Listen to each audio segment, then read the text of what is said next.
Right, looks like we're recording here. So a quick little video showing a portable outside shower base, and this is part of a recirculating shower. There's a company in Australia by the name of Joolca, Joolca, that makes a very similar base to this. It's about a little under $300 plus shipping, and given my location here in Alaska and the cost of shipping, I decided just to build one, and I dare say with the materials I used it's a bit better than what the commercial version is with plastic components and so forth. So this is made up of 2040 aluminum extrusion, and then this is it's a pretty substantial I want to say 60 mil. These are designed for mortar. It's the shower liner for the built-up mortar beds in for shower built-in showers. And the big box stores sell this. I got this on Amazon, but it's a substantial piece of PVC. So, and then these are 2020 feet. These are designed to mount permanently. Something made out of aluminum extrusion. I just use these as feet. So, and then what I did here, it's going to be a little tough to do one-handed. So I put some hinges. These are stainless steel marine grade hinges, so that this thing would fold up. And again, it's going to be a little bit tricky to do here one-handed, which I'm not sure I'm going to be able to pull off or not. But let's see if we can do it here. So, and this,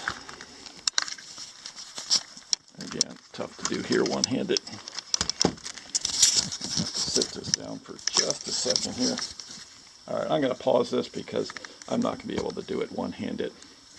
But give me just a second here. Alright, just got this assembled, and you can kind of see there's just a single drain in the center, and you take a peek down underneath here, which connects to just a 90-degree, and then I have some silicone hose that sits to that. But this whole thing sits, I don't know, 5 inches or so tall, but it just everything in here drains down to that central portion. These are just they're snaps, stainless steel snaps that come around. This little piece kind of holds this from possibly bending. It's a relatively simple setup. It just wasn't easy to do one-handed. And then on top of all of this sits, grab it here,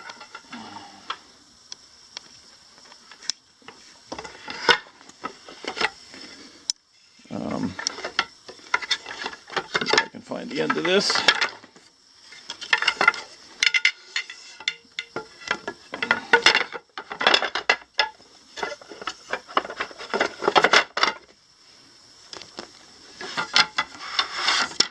This is alder wood, and I've got about 4 coats of Watco oil. Gonna stand back. Really beautiful wood. Turned out really nice. So this is I'm going to say 3 feet long by 30 inches wide. So it's a pretty substantial size to stand on. And I will probably add some side rails to direct the water, because as it sits right now, water is going to splash off of this, and I want something to contain the water. But I do have the holes in here are about every 1/4 inch. But I still do want something to contain the water a little bit better. So the shower curtain could, I haven't quite figured out how I'm going to do it exactly, but possibly just a dowel going through with maybe a carabiner and have the shower curtain attached that way. Magnets would be another possibility. Anything to keep the water kind of contained within this.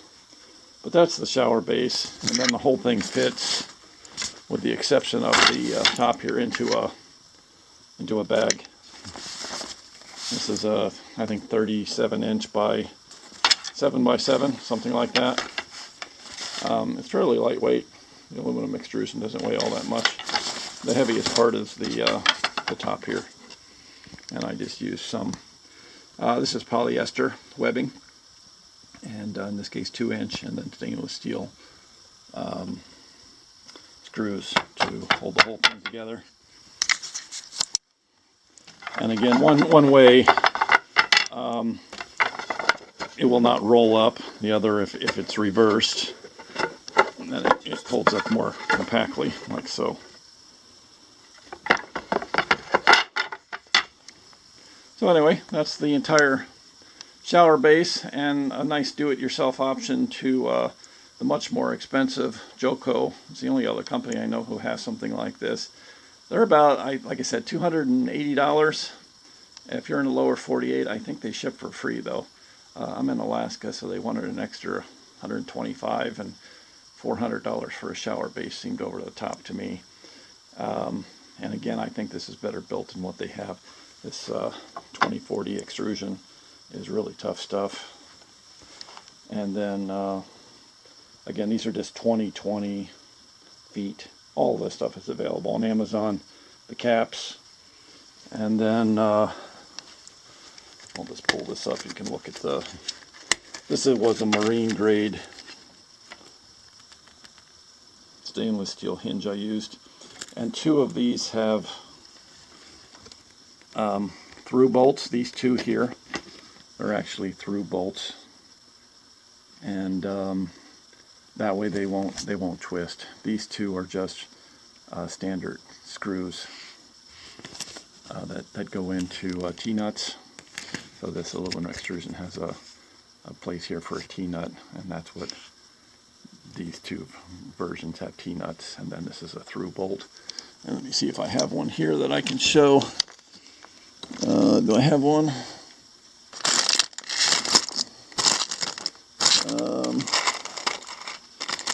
Yeah, here they are. So these are they go all the way through the aluminum extrusion, and then on the other side there's a little bolt that caps it off, so it's smooth on both the inside and the outside. They use these kind of like for roller bearings in inline skates, same kind of idea. For notebooks, if you're putting a bunch of paper together, it's another place I've seen these kind of things. Chicago bolts, I think is what these are called. So again, just make sure you get a stainless steel version. Snaps, stainless steel. And again, this real heavy duty 45 mil, and it just snaps in place. And then when you want to disassemble, this just pushes in and the whole thing comes apart. Alright, I don't want to make this video too long. That's the gist of the setup here. Any questions, please feel free to reach out. Alright.